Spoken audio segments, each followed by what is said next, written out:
pas les moyens. Ce sont les compagnies d'assurance. La sécurité sociale publique va progressivement, dans la globalisation, laisser la place à des sécurités sociales privées dont les compagnies d'assurance seront les principaux maîtres. Et je crois qu'il est très urgent aujourd'hui de définir une éthique de la surveillance privée qui mette d'une certaine façon les compagnies d'assurance sous la tutelle de cette éthique. Je pense d'ailleurs que la plupart d'entre elles ont conscience de ces dangers et qu'il est très important aujourd'hui de faire que la surveillance elle-même soit un instrument de la démocratie.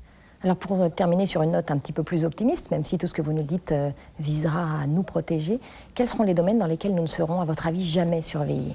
Aucun. Je ne vois aucun domaine dans lequel nous ne pourrions pas être surveillés. On ne pourra plus rien cacher. Le seul domaine qui est véritablement, pour l'instant exclu, c'est la pensée. On peut penser des choses et ne pas les dire.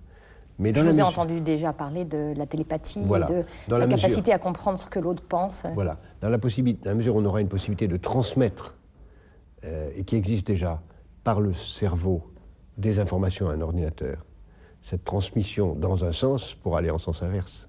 Et celui qui pourra, par télépathie, commander un ordinateur, ce qui est déjà le cas avec des électrodes implantées, qui sera demain avec des électrodes non implantées, prend le risque que le mouvement de l'information ne soit pas que dans un sens et que quelqu'un puisse venir dans son cerveau tout savoir. Donc le progrès est un instrument extraordinaire de développement, mais en même temps, si on y prend garde, un instrument extraordinaire de dictature. Et là, des institutions comme la CNIL, comme les parlements... devraient entièrement repenser l'idée de liberté individuelle et... Il faut repenser la politique à l'aune des technologies de demain. Merci Jacques Attali, je vous retrouve la semaine prochaine. Je vous invite à retrouver cette émission sur notre site.